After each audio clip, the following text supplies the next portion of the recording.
I'm a crab, okay? You all understand aviation, you all know what a crab is, yeah? Anybody not know what a crab is? Okay, sorry, was that a hand up saying you don't know what a crab is? Crab's ex-Air Force, or Air Force, or acting Air Force. So I was RAF. Okay, and it only occurred to me as I was sitting chatting to the guys just now that I ought to just introduce myself a little bit, which I hadn't planned to do. So I joined the RAF in the early 70s, went through onto Harriers, flew Harriers in Germany, frontline tour for 2 years, and I hated Germany. And I tried to get out as fast as I could, and one good way was to volunteer to join the Navy. And at the time, you had one Sea Harrier down here at Yeovilton. And I phoned my desk officer and said, what's happening with the Navy? What's this Sea Harrier? What's going on? Because none of us knew. And he said, well, amazingly, I've just opened a folder on my desk 5 minutes ago. It's got one letter in it, and it's from the Navy requesting 2 RAF pilots to come along and be the experience, you know, guys who've been flying the aeroplane for quite a while. So I asked him a few questions, and I said, sign me up. And 2 weeks later, I was short-toured and dragged out of Germany, which, well, I wasn't kicking and screaming, and I came down here and arrived in 1979, August. You had one Sea Harrier, and I'll tell you a few more stories about that later. And then a long time later, I went back to the Crabs, and I did another 4 years, and then I flew for British Airways. So that's a short potted history. Just a few health warnings. I put this talk together about 4 years ago. I was asked to do it by a bunch of enthusiasts who run down hillsides and off cliffs with parachutes, complete and utter nutters. But they asked me to talk about Harriers, Sea Harriers, the Falklands, my story, my experiences. So it is a bit about me, this, okay? I'm not honestly really big-headed. I am a Sea Harrier pilot, but we're not all big-headed, really. But it is a bit about me. So that's the first thing. The second thing is the slides. I just brought together a whole load of stuff. I haven't done anything with them. I haven't doctored them. I haven't tried to improve them. So if there's any photographers amongst you, a lot of this is rubbish in photographic terms. But I personally think it just sort of adds to the atmosphere a little bit, so I've done nothing with it. One other advert. What was the other advert? Oh, I've got a great talk on here about the ecology of badgers, if you'd rather I did that. It's much more interesting than aeroplanes, honestly. But, okay, all right, aeroplanes it is. There are a few quiz questions as we go, starting with who wrote that? Oh, I thought amongst aviation enthusiasts, I thought somebody would know. Okay, you probably all know his more famous one, though, which was high flight. Oh, how does it go? Oh, I have slipped the surly bonds of earth and danced the sky on laughter silvered wings. It was the one that Ronald Reagan read out after the shuttle disaster. John Gillespie McGee, he was a Canadian flying with the Royal Air Force, and he died in a Spitfire mid-air in 1942 over Lincolnshire. Anyway, I just put that up to give you something to read while I was doing the other bits. The next slide is my favourite aviation slide of all time, but it's also a quiz. So the quiz is, well, there's 2 quiz questions. What on earth is happening on those wingtips? If somebody can explain that to me. I mean, I do have one theory, but I won't go into it now. But wow, I just find that absolutely incredible. Anybody like to tell me what the bird is? Good. You're going to get another shot at it a little bit later on, okay? So I'll get on to aeroplanes now and slides. Just a few early days stuff. So they're jet provosts, and that's what I learnt on at RAF Cranwell. And for about 10 seconds, I managed to convince the first audience that poachers was written like that because that's the way the wind's blowing. But it only lasted for about 10 seconds, and then they realized that, in fact, I was being slightly less than honest, and I copied the slide backwards, and as you see, I haven't been bothered to turn it round. Nice little airplane, the jet provost. I'd never flown anything when I joined the Air Force. I didn't have a clue. and they sent me off to Church Fenton, and I flew Chipmunks. I got 30 hours in Chipmunks, and then I was on these things. And nice aeroplane, quite easy to fly, obviously. A squadron leader RAF that I might talk about a little bit later killed himself in one of these. Not during his Air Force time, but he was obviously working for some company as a civilian trying to sell one of these. And he had the guy he was trying to sell it to in the passenger seat. And he was showing me how it behaved in a spin. Unfortunately, he forgot to show him how it got out the spin. And they just stumped straight in. So he killed himself and the customer. You've seen these because you used to have hunters around here. GA-11s you used to have around Yeovilton. Are there any still around? I'll take that as a no. I think that's an FGA-9. This is an Air Force plane. This is RAF Brodie. So that's an FGA-9. I think it could be an F6, but I can't tell the difference. But that's what we had at Brodie. And we did our first weapons work on those. So after Cranwell, I went to Valley, flew Nats, the Red Arrows used to fly. That was your fast jet training, and then on to Hunters down at Brodie to do the weapons training before then going off to the appropriate OCU. Are you going to understand the terminology, or shall I explain it as I go along? OCU, Operational Conversion Unit? Okay. I'll explain it just in case I leave anybody behind. Anybody know what that is? Yeah. The only reason I put that on, well, interest anyway, but they had one of those at Brodie, and that used to tow the flag for air-to-air firing. So we would fire 30mm Aden cannon rounds at the flag that's being towed behind that. So the guy who drove that was reasonably brave. I'll take a quick leap forward while I'm talking about air-to-air firing, because when I was, which squadron was I? I was just over the way here. This incident must have happened pre-war, so if it was pre-1982, I was on 899. No, I was on 801, and the guys on 899 were trying some of this firing, and they had the Canberra towing the flag for them. But they couldn't work out what was going on. It was going wrong all the time. And eventually, they swallowed their pride and called me in and asked me, could I find out what was going wrong? And it took me about 10 seconds. And all it was they have a board with a lot of lines on that you measure up against the video screen, and you can tell your range from the target and your angle from the target.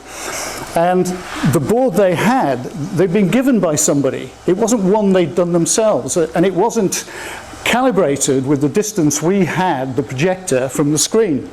And the net result was they thought they were firing at the right distance, and in fact they were firing horrendously close. And on one of their videos they went right round the back, still firing, and so went straight through the Canberra, still firing. Fortunately missed the Canberra.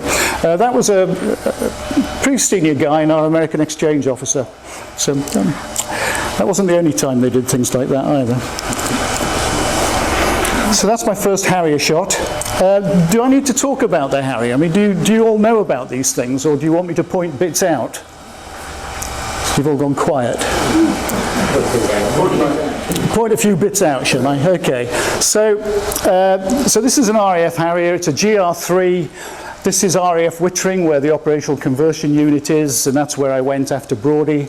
And this Harrier's in a wood at the end of the runway at Brodie called Vigo Wood, and that's all concrete pad there, so we can do all the vertical stuff in and out of the wood.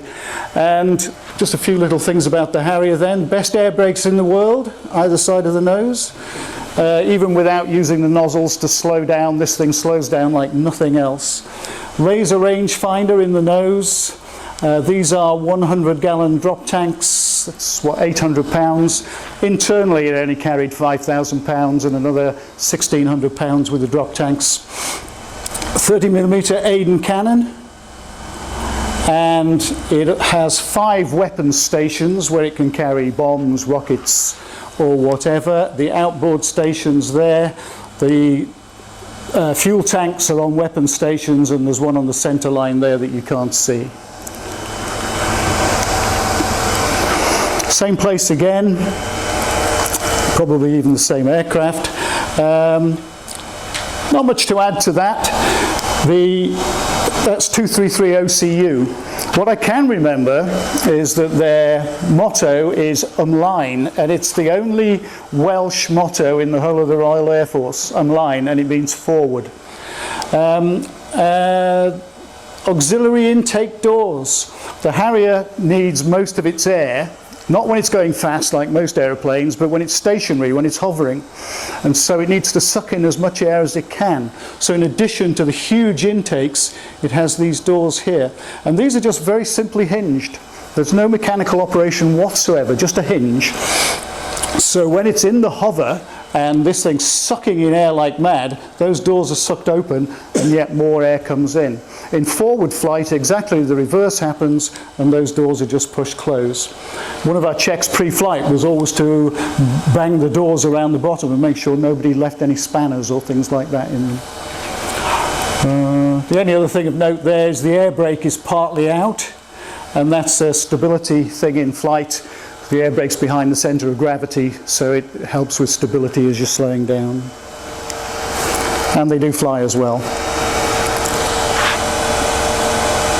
Not much else to add to that one, I don't think. I should have said, yeah, there was one other advert. Ask questions at any time, please. You know, if I'm saying something that sounds rubbish, do say so. And there are no no-go areas. I'm very rarely embarrassed these days by anything that I do or did.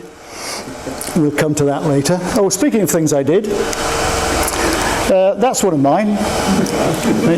You guys have probably seen something like this before. This is RAF Wittering, and that's, first of all, the interesting thing is it's on a maxi pad there, so this is just metal interweaving planks that are put down for us to land vertically on. And yeah, I just thought of another story. 3 Squadron, Tertius Primus Erit, the 3rd shall be first. 3 Squadron claimed to be, or still claimed to be, the first heavier than air squadron in the RAF. 2 Squadron claimed the same thing. 1 Squadron never did because they accepted they were still flying balloons, but they started in 1876, I think, in London flying balloons. And the reason the guys are climbing all over it is they want to weigh it down on the other side to get it up. I think they've been a bit previous because they haven't got anything to put under this side yet. But, and I did actually do that. And the Harrier suffered. There was a thing called undemanded roll. And in the sort of bottom 15 feet in the hover as you're coming down or going up, on very, very rare occasions, you could get this undemanded roll. A lot of pilots don't believe it exists at all because it never happened to them. Like I said, it's pretty rare. And they like to point at guys like me and say, that's because I'm not very good. But I was actually on my way down when this thing started rolling on me, And I mean, like most pilots, I've got pretty fast reactions, and I reckon it took me fractions of a second to put in full aileron, and I was even leading with the rudder as well, and it was just going, it was accelerating. And so the only thing I could do was drop it, and that's what I did. I just closed the throttle on it and just snapped off the outrigger. And that's the only damage I did. It could have been far worse. And that's the only time it ever happened to me, and I've got thousands of hours on Harriers, and just that once. So I do believe in undemanded roll. Just another thing, Lewis sent out a video recently of Harriers taking off and landing on these maxi pads, and I was highly amused because in the very last one the tail end of the aircraft was off the back of the maxi. And do you know about reaction controls in these things? When you're in the hover, hang on, I might have to go back one here. Yeah, let's go back one.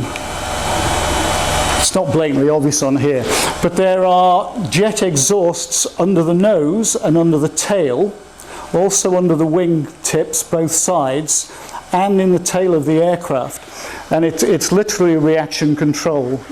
Newton's third law of motion, action and reaction are equal and opposite. So you're blasting out this air at really, I mean, it comes out at some phenomenal speed and some phenomenal temperature, and that causes the aircraft to tilt either way or rotate.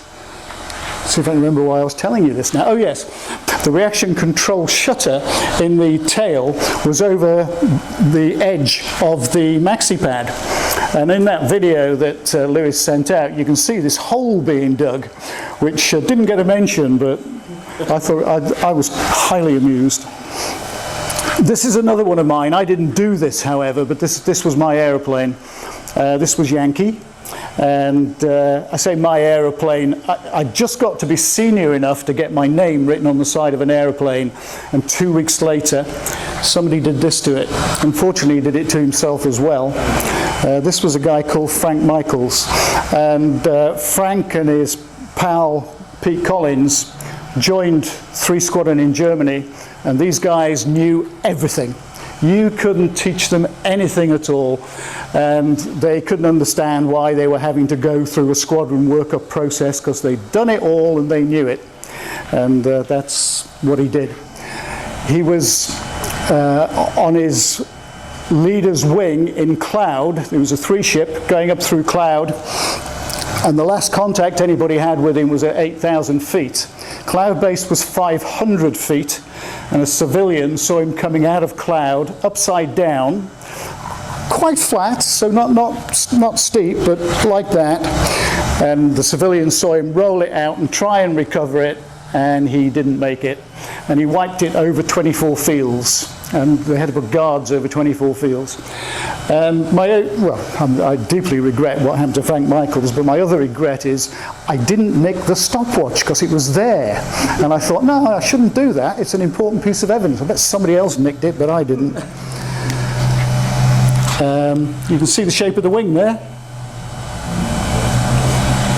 I thought maintainers could fix that. So this is what we did do in Germany. We operated from fields. It's obviously, you see all this tin down there because we just bog into the grass. We can land on grass, we can take off on grass, but if it's muddy, you're going to bog in really quickly. So we have all this tin down. It looks as if the whole thing's a bit of a joke, but we wouldn't do this in wartime. In wartime, we'd be operating from little roads, little country lanes in the woods. And we did have one site in Germany where we did exactly that. We had this fantastic little narrow country lane right in the middle of a wood, and taking off in there, off you went, and you just suddenly popped up out the trees. It was absolutely fabulous. But we only had the one site, so the rest of the time we had to work from fields, and hence all that metal work, which obviously isn't really very practical. Morts, can I ask a question? Yeah. It was obviously a groundbreaking aircraft that was clearly entertaining to fly on occasion. You were operating for some front line for some fairly interesting sites. Did you have an appreciably high mortality rate? And please forgive the question. No, we didn't. Interestingly, for the 2 years I was in Germany, we've seen the one we did lose, and Frank Michaels was killed. That was the only one in the 2 years I was in Germany. And at that time, our safety rate was second only, would you believe, to the Starfighter, which was known as the coffin maker. And for a while in Germany, Starfighter had the best safety record and we had the second best safety record. So no is the answer to that. Yeah, it's interesting. It's worth saying here, the Harrier was actually a very easy aeroplane to fly. It just was not difficult at all. The whole translation from the hover into forward flight, the reverse from forward flight into the hover, was all really pretty easy. The only thing was, if you got it wrong, it went wrong very quickly. So guys have screwed up. Fortunately, I didn't get there till I flew my first Harrier in 1975, by which time they worked out what you didn't do. I think the first guy to crash in one was an American test pilot working out of Wittering, and he just did something really blatantly wrong. And in those days, every takeoff and every translation was filmed, and so you could see exactly what was happening. But it was very rare. It has happened, but it was very rare that it was an accident because the aircraft was a Harrier. Very rare. The real danger part was what these guys did was it was low-level ground attack.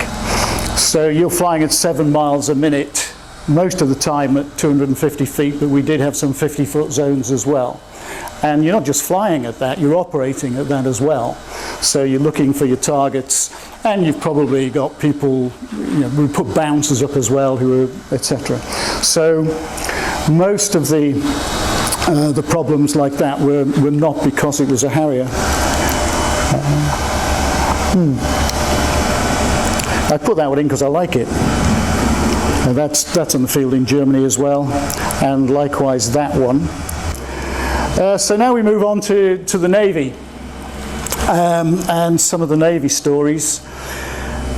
That's Hermes, and that jet, that's 700 Alpha, that was the first ever Sea Harrier Squadron.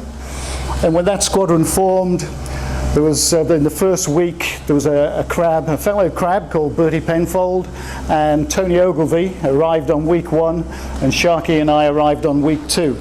So we were there all but 1 week right at the beginning. This was the flat deck trials of Hermes, and Sharkey and I flew the trials with the test pilots on this one. I don't think there's an awful lot to say about this one. It was fun. I didn't enjoy Hermes very much, but it was fun. Invincible was far more like a cruise liner. There'll be some more test pilot stories in a minute. Any test pilots present? Good. So that's just a flat deck takeoff Hermes. Coming back into the hover. I don't know if you know this, but what we used to do was come alongside the ship. I think there's some better photographs that will just portray this in a minute. Come alongside the ship and then translate across sideways before landing. And we always landed on, I don't know what this is on Hermes, but on Invincible, that's 4-spot. And we always landed on 4-spot. And I know this because my cabin was immediately below 4-spot. I think it was, let's put the crab underneath 4-spot.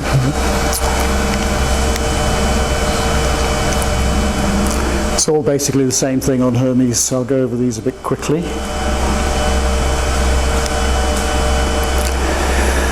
So that's,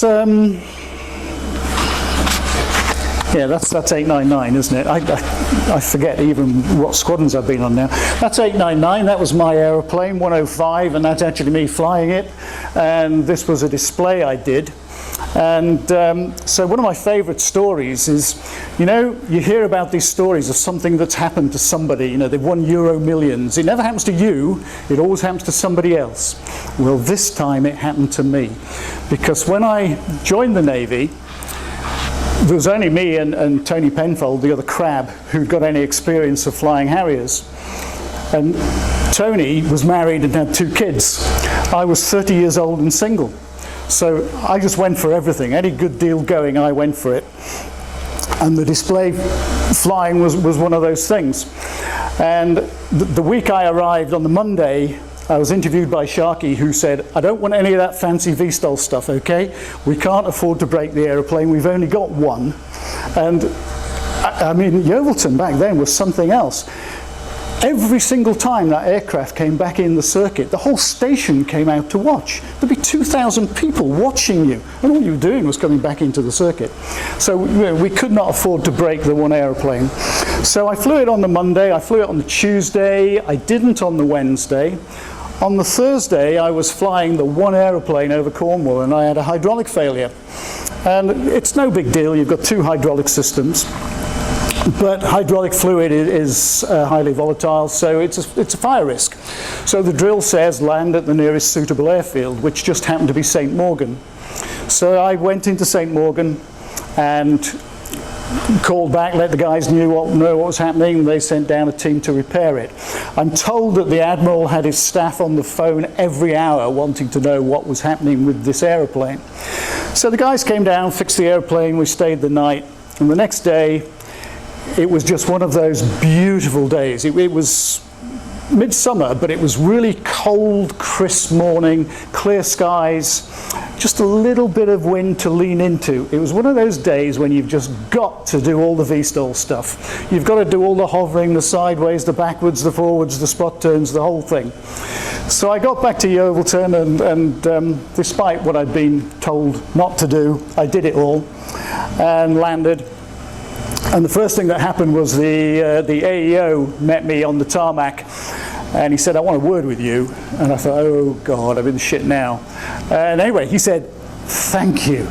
He said that the guys have been here for a year already, before the one aeroplane arrived. They've had nothing to do. They've been twiddling their thumbs. They've been given every dirty job going. They refurbished the Buccaneer that used to stand outside the Fleet Air Arm Museum. I don't know if it's still there, but they refurbished that.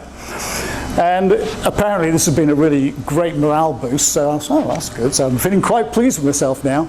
And I went into the line hut, and Chief said, "The boss wants to see you immediately." So I went back into, oh God, I'm in shit now. You know, I've just done exactly what I was told not to do. So I went up to see Sharkey, and he just asked me a few basic questions about what had happened. Didn't tell me off, didn't say anything else. Okay, so he said, right, off you go. And I was halfway out the door, and he said, "Morts." So I turned round, and he said, "You're the display pilot. We've got a display in 3 weeks' time. Get it worked up now." And that's how I became the first Sea Harrier display pilot, by basically disobeying orders. But it was far better than that. I was already a maintenance test pilot with the RAF, so I'm not an ETPS type test pilot. I can't fly anything, but I used to test fly Harriers. So I was also the first Sea Harrier maintenance test pilot. And because there was nobody else qualified either, I also became the first Sea Harrier trained air warfare instructor. So basically every good deal in the book. A friend of mine called Ted Ball arrived 6 months later and went on to 800 Squadron, and they made him staff officer. So he wasn't very impressed. So he's pushing pens and I've got all these great deals. 1980, I was away almost every single weekend flying displays around the country. It was just unbelievable. And as I said, I was 30 years old and I was a bachelor. And I knew a few people around the country, so it was great. I don't think there's anything else to tell you about that. You can see the, I talked about the speed brake before, really clear on that one. There's one of the jet nozzles, the reaction controls. That's what I was trying to say, reaction control. One of the reaction controls under the nose, there's another under the tail, and you can probably just see one on the side of the tail. And then they're also in the wingtips, and that one even points upwards as well as downwards. So the reaction controls. Takes me back, that does. Anybody know what the airplanes are? Yeah? Mark? Yeah, and then this one? F-14 Alpha. Yeah, F-14. That's a Bear Delta. And the thing about the Bear, this was our reason to exist, for Sea Harriers to exist, was the Bear Delta. He was always known as the Shadow. This is the aircraft that's going to control all the Russian attack forces. So if you can take him out, you can just about stop the attacks. And that was really our role in life, was to, we used to say, hack the shadow. So that's what we were there for. That's Sharkey's jet. He was absolutely livid when this happened because he was in his bunk and somebody else got the first intercept on a Bear Delta. He was not impressed. Yeah, never forget that. Another lovely picture of a Bear Delta. It wasn't me up there either, by the way. It was a guy called Hugh Slade got the first intercept.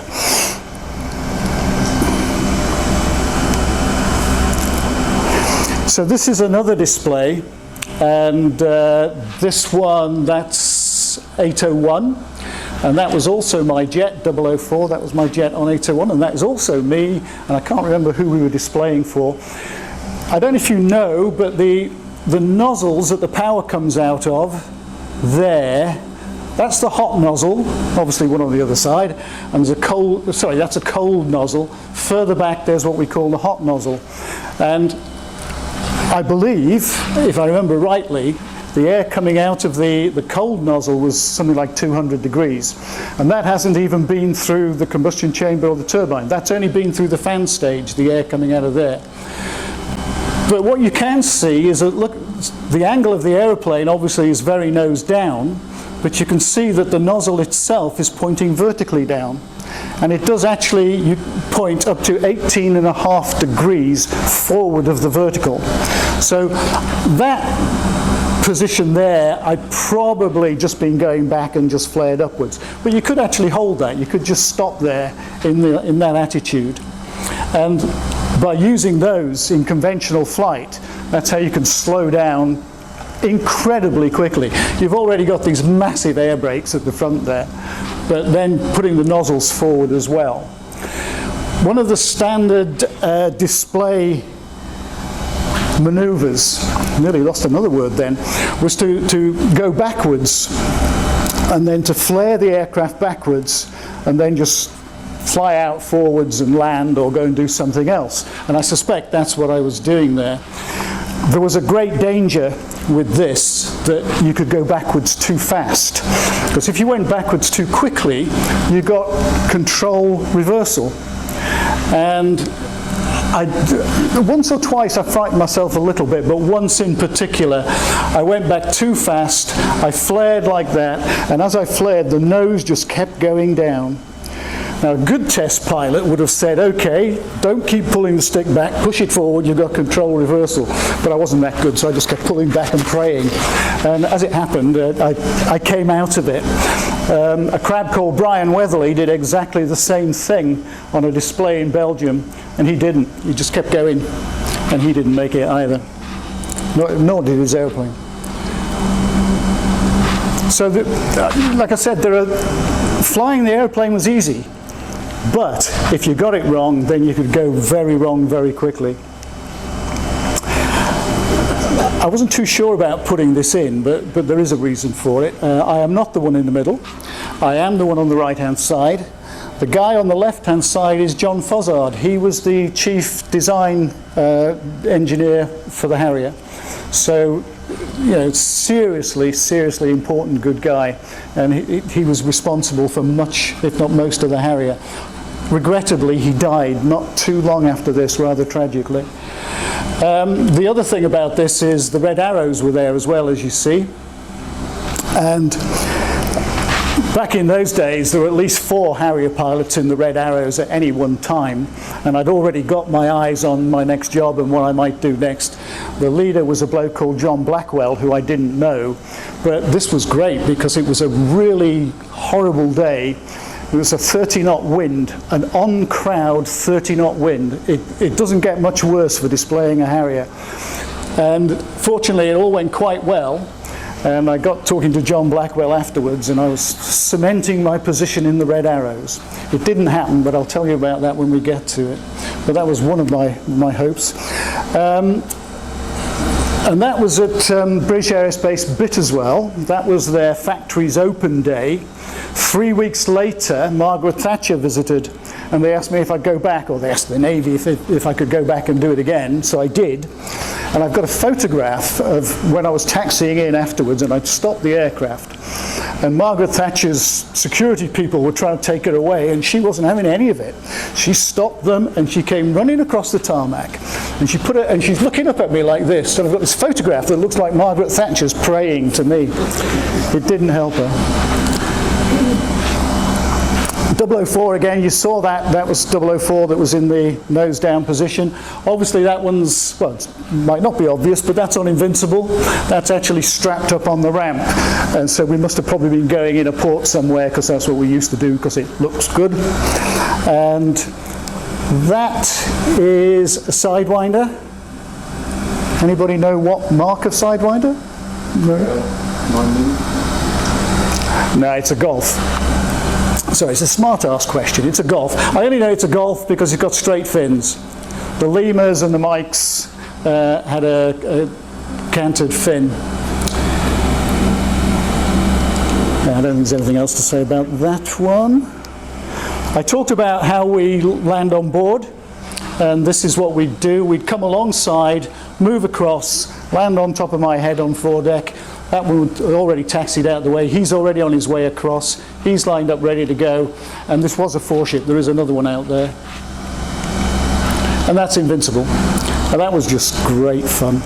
Yeah, I must stress, flying this airplane was just amazing. This is a gun sight camera taken from a Sea Harrier. We did some work. This is here. This is Yeovilton. And we were working with F-15s. I think it's in Sharkey's book, the write-up on this. And we did actually do very well against them. And I was flying this Sea Harrier. I'm about to die. It might not look as if I'm about to die, but what's wrong with this is, if you look at the various bits and pieces, 1013 is the pressure setting, 42, that's the wingspan, 42 feet is the wingspan of the F-15. The really important thing is I'm steep nose down, lower than 65 degrees. Speed's only 292 knots. I'm at 20,000 feet. Harriers don't like being up there. The problem with it, oh, that's the gun sight, by the way. That's where the bullets, in theory, are going. And that's telling me I'm pulling really hard in a left-hand turn. Hang on. Right-hand turn, sorry, I'm pulling as hard as I can in a right-hand turn. If one of those bullets happens to hit his wing, I'll live. If it doesn't, I've had it, because I'm so nose down. Harrier's got a very high wing loading. I can't recover from that dive for about 2,000 feet. He'll recover from that dive in about 200 feet. So I'll just go crashing straight through. He'll just turn in behind me and I'm dead. So, but I learned from that one. This one's much better. It's not a gunshot, it's far too far, but it's a perfect missile shot, so he's dead. So I threw that one in for fun. Falkland Islands. I don't know where they ever did get those pictures of sunny days and army guys yomping up from Goose Green. It was always miserable and horrible and windy. I just remember one of my Brodie stories. Brodie was the only place I thought in the world where they had 60-mile-an-hour fog. Here they have 80-mile-an-hour fog. This place is just incredible. I'm told a friend of mine's been back recently this year and thought it was great, and I've never particularly wanted to go back. I spent 3 days ashore, 3 nights ashore. The first night I went ashore, they put us up in the Upland Goose, the pub, I think it was the only pub, oblique hotel, and we were greeted as saviours and all that, and we were very popular. They threw us out the next day because there were bigwigs coming down from London. So we were in tents, and it was freezing, it was horrible, and I hated it. I couldn't wait to get back on board ship.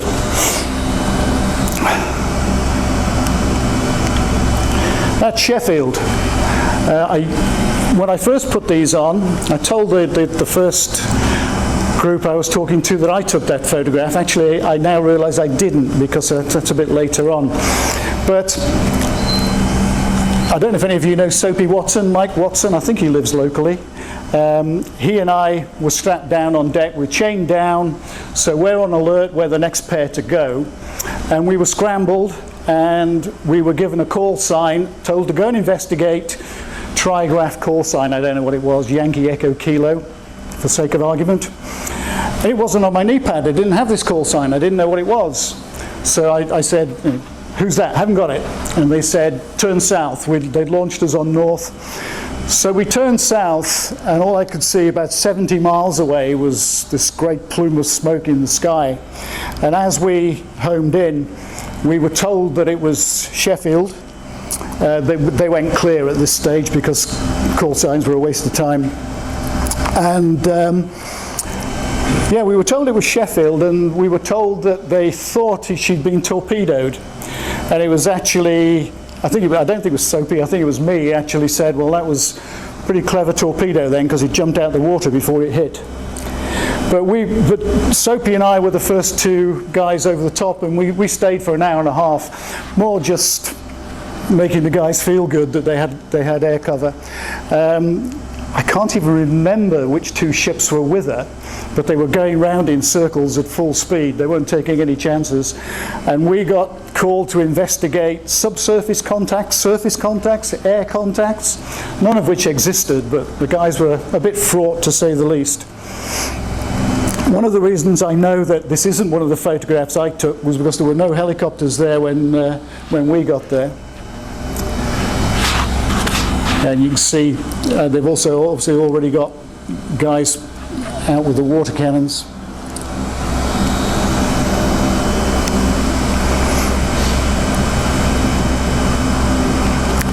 Yeah, so that was Sheffield. As you probably know, she sank under tow quite a while later. As I recall, it was at least a week later. She sank when under tow. When we got there were guys on the deck just in t-shirts, shorts and t-shirts. They'd never even gone to battle stations, and we were under attack. Absolutely criminal. The captain was a guy called Sam Salt, and he was one of only two naval captains of ships who didn't get a DSO after the war. The other was Hart Dyke from Coventry. I wasn't the first person over Coventry, but I did cap over Coventry as well. And Coventry turned turtle, so she's upside down in the water. And one of our guys was actually told to go and strafe the contact and given the location. And when he got there was nothing there, she'd already sunk. But he strafed the water anyway, so must have thought it was a good thing to do. This is just to show that we're quite sophisticated even in a war. We still had decent wine. That's Sharkey. Everybody know about Sharkey Ward? Extremely controversial figure. Best boss I ever worked for by a long, long way. Obviously paying a lot of attention to the no smoking signs. And obviously Charlie and I were not on duty because that's me and that's Charlie. Charlie and I flew together nearly all the time. We decided very early on that we'd fly composite pairs, so you get to know the other guy really well. And Charlie and I, almost every single sortie, I can think of about 3 times we didn't fly together. One was the one I just mentioned over Sheffield. Charlie died in 2016, bone cancer, nothing wrong with him. Then he got backache. 6 months later he was dead. He was 59 years old. Yeah, it's a bit sad, that one. And now we come to the other one. So that's me, and that's the helicopter crew that pulled me out the water. And if you haven't heard the story, there is a rumour going round that I actually lost an aeroplane in the South Atlantic. It's not quite true. Give or take a mile and 20 fathoms, I know exactly where it is. Don't think anybody's been down for it yet. So Charlie and I got airborne one day, and the first thing we used to do was check out our missile systems on each other to make sure that everything was working, that the radars were working, the missiles themselves were growling, and that everything was tickety-boo. On this particular occasion, all his kit were down. His missiles weren't growling, there was something wrong, and it was a nothing sortie. It was an absolute nothing can go wrong on this sortie. So I sent him back, and I went on my own. And one of the things we'd been doing for a long time was trying to find out how the Hercs were getting in, the Hercules, the Argentinian Hercules were getting into Stanley every single night. We never stopped them. They were absolutely fantastic, those guys. And the other thing we were worried about, we thought they might be coming in from deep south or far north rather than straight from Argentina, from the west. And so we wanted to look north and south, but we were also now worried about our army were now yomping up from Goose Green. And we were concerned about their Pucara aircraft, which is a very potent ground attack aircraft, going down and hitting the army. So what I was doing was just on a cap station about 15,000 feet on my own to the south of Stanley. And I'd been by twice, just flown back and forward twice. I could see the runway down there, and I was perfectly happy that I was well out of range of any enemy. Oh, it might be worth mentioning here, we had no figures for some of the missiles that the Argentinians had. So Roland missile, which is made by MMB, a French-German company, we got our parameters for Roland missile, I think it was from International Defence Review. We had no proper intelligence whatsoever. But based on those figures, I was quite happy with where I was. And then on my third pass, I saw something moving on the runway. And I was concerned that, as I said, it might be a Picara going down to have a go at the army. And the only cloud in the sky on that day got between me and the runway. So I dropped down a little bit and I moved in a little bit. And I was just watching the runway and I just saw a flash out the corner of my eye. It was as though somebody just flashed a big mirror in my eyes. And so I'm looking down that way and I'm flying that way. And then after a few seconds, I picked up this grey smoke trail coming my way. And, I mean, obviously a missile had been fired. And I wasn't in the least bit concerned. I was absolutely convinced I was out of range, just to try and make sure. I hit full power, started climbing. And not for 1 second did I think it was going to hit me. And I was watching it kind of come along, and it appeared to level off underneath me. And so I was watching it there, and it disappeared underneath, so I rolled the other way, expecting to see it falling away into the sea on the other side, and all of a sudden there was this almighty explosion. And I know subsequently, I thought I knew what happened at the time. Subsequently, it was proven to be correct. There was a 12-year-old kid down on Stanley, saw the whole thing. A lot of people said they saw it, but they saw the missile impact. This guy saw everything before the missile impact. And the missile blew the tail off the airplane. And if you're flying along at 300 to 400 knots and your tail suddenly gets blown off, the tail on a Harrier is pushing down, it's holding you down. Tail got blown off, so all of a sudden I'm doing forward somersaults at 300 plus knots. Might have been, I don't know how fast I was going because I was climbing as well, so I might have slowed down a little bit, but certainly 300 knots. And I guess that's like driving into a brick wall in your car at 150 miles an hour. The violence was just absolutely phenomenal, and I have no idea of how it was just a sensation, that's all it was. And being quite bright, I decided, I'm not in the right place now, so I ejected immediately. And once again, just perception, but I was quite convinced I was upside down when I ejected, and this sharp-eyed little kid said exactly right. Literally, the aircraft went like that, and I was on my way out, I don't know, within a second. The really scary thing at the time, I mean, it was all scary, of course, but there was no difference in the violence of the missile impact and the ejection. It all rolled into one. So I pulled this handle, and I'm still subject to exactly the same violence. And there was just, it was seconds only, but for seconds only, I thought I was still in this airplane, and it was just going to tumble all the way down into the sea. And then all of a sudden, I'm hanging in a parachute.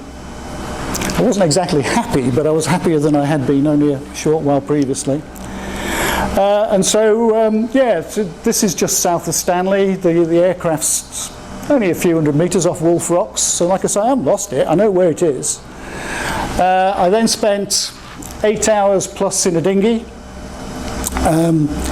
For the first 20 minutes, half an hour, the Argentinians were looking for me. It was a Chinook that was looking for me, and he wasn't covering the sky very quickly.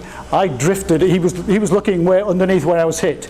I'd gone quite a way in the parachute already, and he didn't find me. But then they launched an aircraft called a Banderanti, and he was covering the sky a lot more quickly, and he found me. And he flew right over the top. And as he was right over the top of me, he broke away, and that was obviously the signal to the Chinook as to where I was, and the Chinook started homing in. And he literally got within 100 meters. I could see the eyes of the guy who was on the wire ready to come down and pull me out of the water. So I thought I was about to be a prisoner of war. I had a 9mm pistol under my arm here, and for a fraction of a second I thought about James Bond and shooting them all, or waiting until I was on the helicopter and then flying it back out to the fleet. And then I thought, don't be so bloody stupid. So I left the 9mm pistol where it was, But they didn't pick me up. They suddenly turned and left. And I guessed that they'd done this because Harriers were airborne again, and they'd been told that the Harriers were airborne. And it proved to be the case. The Harriers were airborne. They weren't coming looking for me. They were on their way over to the Sound. They were at 30,000 feet.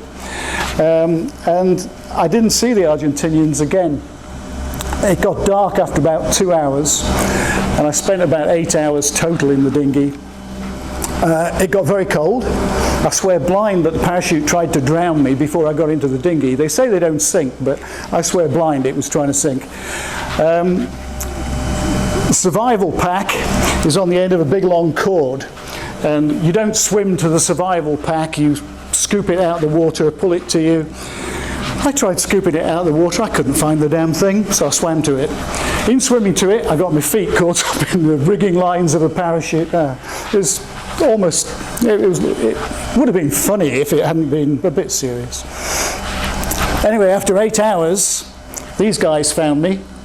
The Admiral told them to call off the search after 4 hours, but these were guys off Invincible, so they were all mates of mine. And Rafe Wick-Sneed, who was the boss of 820, just said, "Now we'll carry on looking." And it was this guy, Mark Finucane, who was the air crewman, who said, "Look, you know, he's been out there 8 hours now. There's a 20-knot wind blowing. He's not there anymore. He's 12 miles this way." And they flew over me in the dark, and I'd heard, lots of times I thought I'd heard a helicopter, and I might even have heard one, but I'd still got my helmet on, keep survival, keep warm and all this. I'd got the stole of the life raft up around me, and there's 20 knots blowing, there's white horses, and it's quite noisy. And I would try and pull my helmet out the way to listen, and every time I got my arm to about there, I got cramp in my thumbs, and I couldn't move my arm any further to pull my helmet out. So I'm sort of trying to do this. It was, again, laughable. But the very last occasion, I thought I heard a helicopter. Sure enough, it was loud and clear. And at this stage, I couldn't care less whether it was ours or theirs. It just didn't matter. I just had to get out of there because I was going nowhere. And it turned out to be these guys. I had a flashlight. Put the flashlight on, and this guy, Mark Finucane, came down the wire and pulled me out of the water, and we had a grinning competition. We both thought this was wonderful. I thought this was seriously wonderful, and he enjoyed it as well. You know the Sabi radio? Yes. Was it Sabi? Or AVA, yeah. It was a PLB. Yeah. Right, yeah. We did, and we'd had one and only session of how to use this new radio, and this gets into being a very long story. So yeah, I pulled out the Sabi as soon as I was in the dinghy, took my seasickness tablet, got the stole, pulled out the Sabi, transmitted to say that I'd gone down. A little bit later I transmitted again to say the Argentinians were about to pick me up. Then I transmitted to say I was still in the water, and that's the only call anybody ever heard, that I was still in the water. And what I didn't know was that there was water in the lead from the beacon itself to the aerial, and it wasn't transmitting. And I didn't know that. I say we'd never used this piece of kit before. It had a little red light that I now know was supposed to light up every time you transmitted, and it wasn't doing, but I didn't know that. I thought it was only on battery check that this little red light came up. So it didn't work, but yes, I had one. But yeah, very pertinent question. But honestly, I could talk for an hour on just this ejection and the survival alone, because there were so many things came out of it. Anyway, Mark Finucane 2 years later bought himself a £5,000 motorbike and tried to take a Volvo head on. He lost. And the captain, Pete Dudley, who was their senior pilot, died of cancer. These two, as far as I know, are still alive. I know he is because I communicate with him. He lives in Australia now. But yeah, just great guys. So. This is also one of mine. This is post-war, and I was carrying out an engineer test on this aeroplane, and everything was going absolutely perfectly. It was passing through the air test, no trouble whatsoever. I'd been up at 4,000 feet doing things various. As I came down through 5,000 feet, it suddenly decided to try and shake itself to pieces. And it was so violent, I couldn't see the instruments. Just couldn't make out anything at all. It was so violent. And I think by the tone of my voice, Wings understood that I was not very happy, so he told me to go ashore, which is what I would have done anyway. So I went and landed in Stanley on the little runway there. Fortunately got it down okay, and as you see, they picked it up with a Chinook and brought it back.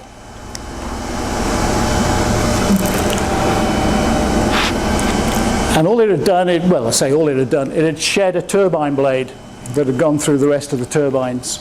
So it was a bit of a mess. But fortunately, it held together while I got it down, else I might have gone swimming again.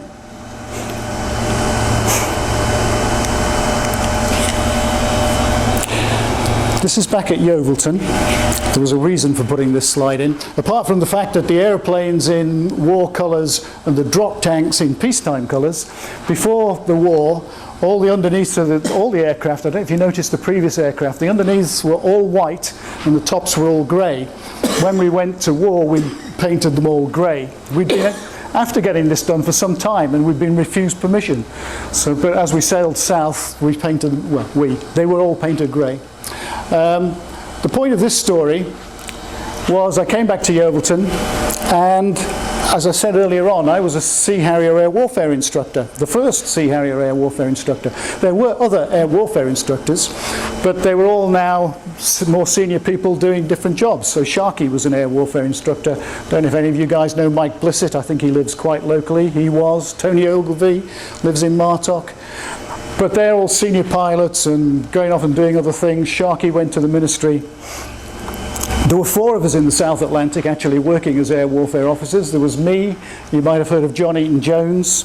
There was a guy called Gordy Batt, he wasn't an air warfare instructor, but he was Johnny Jay's wingman and was going to take over from him as one. And the guy who was going to take over from me when I went back to the Crabs was a guy called Al Curtis. And I don't know if you remember the stories, but Al Curtis and John Eaton Jones died in a mid-air collision in the South Atlantic. At least we think it was a mid-air collision. The odds against it were slim. The odds against anything else were even slimmer. So almost certainly they died in a mid-air collision.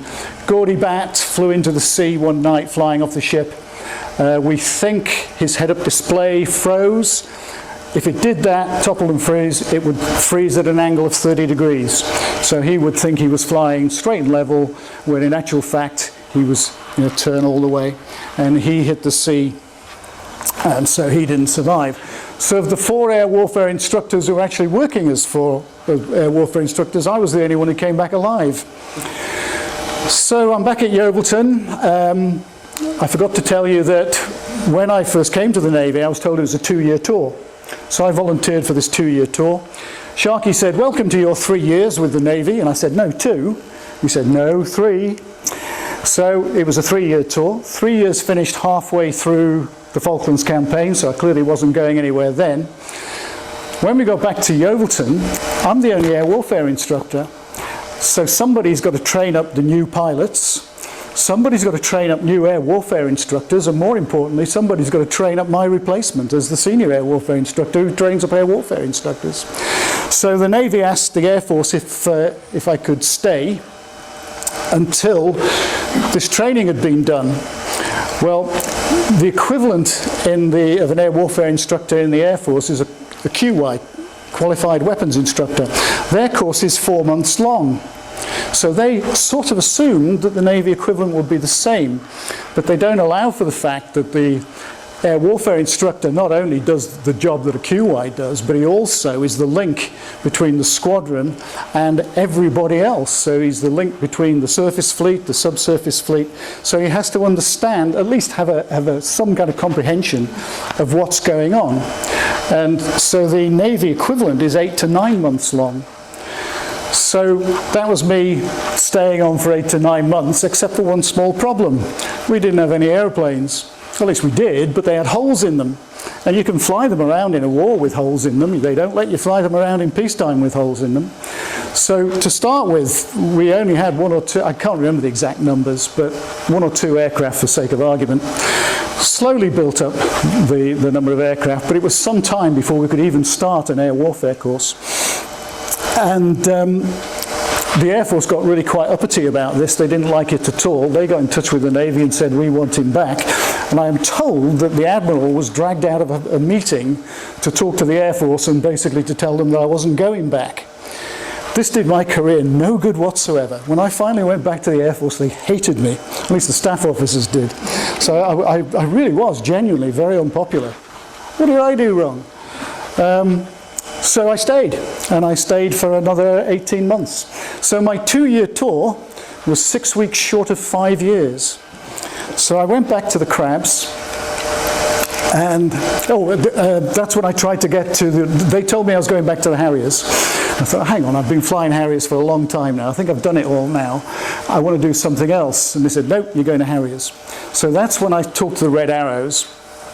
And as I said earlier, 4 of them were my best mates. And I knew John Blackwell by then. So I was accepted by the Red Arrows, and they picked their own. So that was great. I was in. Until the staff officers said no, ministry wouldn't let me go. So I never did go to the Red Arrows.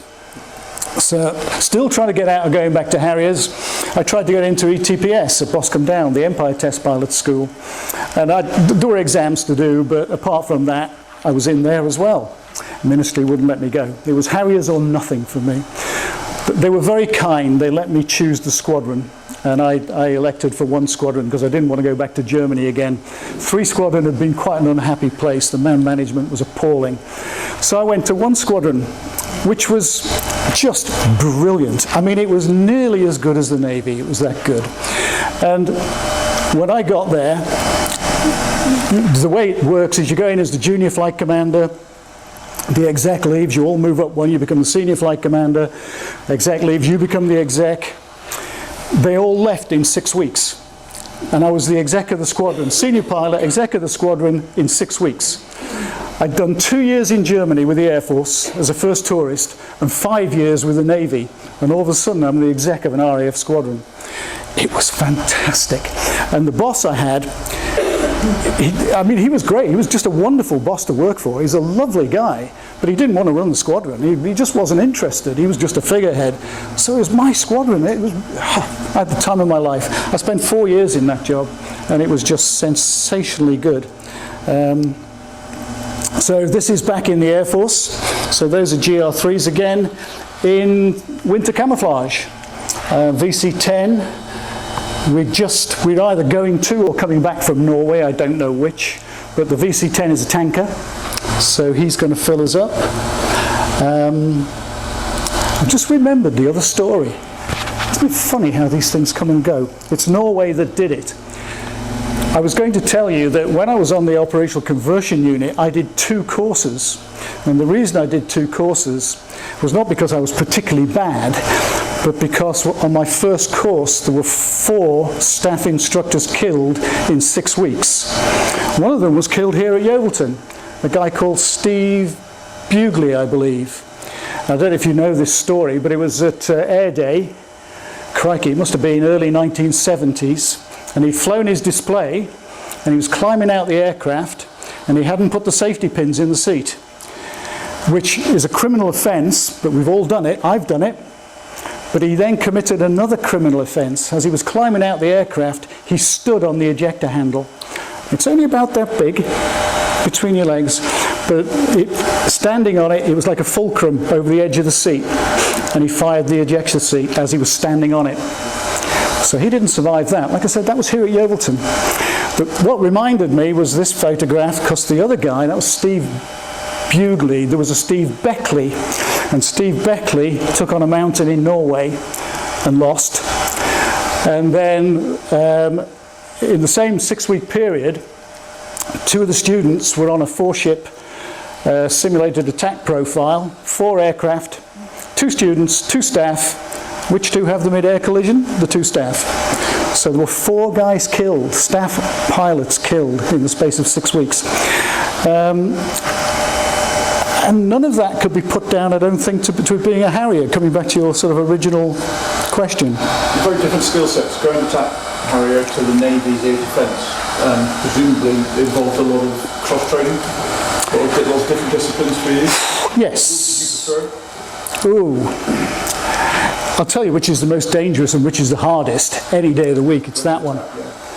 That is hard work and that is incredibly dangerous. Fighter pilot stuff's great fun. I mean, well, it's all great fun, it's all fabulous, but yeah, different skill sets. It was probably, say easy for me, when I came over, there was no radar in the aeroplane. So I learned to fly an aeroplane that I already knew how to fly. All right, somebody moved the instruments around, but they were far better placed. There were differences, but no radar. So I was sort of fully established by the time we got radars and worked up to it from there. Ironically, by the time we got them, I was instructing radar. I used to fly the T8 Hunter, that T8M that we had a radar in with students. But I would have to be honest and say I was never that good at it, just because I spent all my time teaching it. The one thing I did pride myself on was I reckon the students were far better than me by the time I'd finished with them. So I never really felt that I got to. But yeah, you're quite right, different skill set, definitely. In terms of enjoyment and danger, this one was just fabulous, just wonderful. So that's what reminded me of Steve Beckley flying into a hillside and the 4 guys being killed.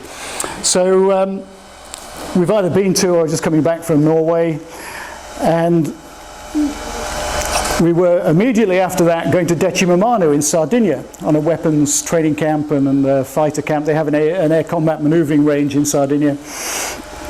And normally when you go to Sardinia, there's going to be other squadrons there, different airplanes, some totally different, lots of Americans, French, or our own guys, RAF, but not Harriers. There was nobody going to be there, just us. We were the only ones going to be there. Now, if you can imagine, you're trying to fly, for sake of argument, a 4v2 combat, 6 aircraft. Trying to identify who's on your side and who's on the other side is incredibly difficult. And it's particularly embarrassing on an air combat manoeuvre range when you've just shot down your buddy. And everybody can see it on the screen in the debrief. So I made the executive decision that we'd take half the jets still in winter camouflage. So we pitch up in Deci, and for the obvious reason, they'd be on the opposing side, so you'd know who was who visually. We get to Deci, there's a squadron of F-16s there. So what do? We fly F-16s all the time over the Mediterranean, dark blue sea, dark blue skies, and we're flying those things. They could see us from 50 miles away. We got absolutely trounced. And needlessly, well, you can imagine who got ribbed for it non-stop. I mean, I personally didn't think it was my fault, but I thought it was a good decision. So air-to-air refuelling. Everybody familiar with air-to-air refuelling? In the RAF, well, not the RAF, in the UK, we fly the aeroplane into the basket. The Americans fly the basket onto the airplane. There's a guy in the airplane who flies the basket. You've probably seen theirs. They have 2 fins on their equivalent, and they fly it. But we don't. We fly straight into that basket. The first time I ever did this was en route to Cyprus in a 2-seater, because it was my first go. And I missed that basket 11 times in a row. Because I don't learn quick. I'm dyslexic, as I've already said. I think I'm Aspergic as well, but that's another story. And I was following the instructions. I did exactly what I was told to do, and I missed the basket. So I just assumed I hadn't done it very well, so I did exactly what I was told to do again. I did it 11 times before it suddenly dawned on me that what I was told to do was rubbish, and I needed to offset more, and I hit the basket, and I never missed another one ever again. But it was very embarrassing, missing a basket 11 times. The tanker crew thought this was hilarious, and I bought a lot of beers that night. So that's that. Right, this is your last chance. Same bird. Yes. Yeah. Chough, the Cornish county bird on the on the shield. And I do think that first picture, I just think it's so wonderful. You want to talk flying, go and watch these guys. These are the best flyers on the cliffs. They are absolutely sensational. And I go down to Cornwall every year to try help with the ISPB monitoring chuffs, but watching over the nest sites, making sure that nobody's after the eggs, etc., etc. And I've been doing that for several years now, and they are just absolutely sensational. And just in case you missed something at the beginning, I do a great talk on badgers. It's far better than aeroplanes. This guy's in my garden. I actually did very early in the year, but I did a badger call out on Friday in Lyme Regis, where a badger had fallen off a 3-metre high wall into an enclosed courtyard. And me and a friend went and collected this badger, took him to the vets. He was anaesthetised, checked out, passed fit, and we released him again on the Saturday. So it's fantastic. That's a lawn after a badger's been here. I know. Peanuts. Tempt them away with something else. That's the answer. But that is actually my garden. As you see, I don't go in for lawns. And that is Mark Van Hoeken, the guy who came down the wire. That's his gravestone down in Cornwall at Culdrose. And every year when I go down to do the Chuff Watch, I go and put some flowers on his grave. So, that was it, everybody.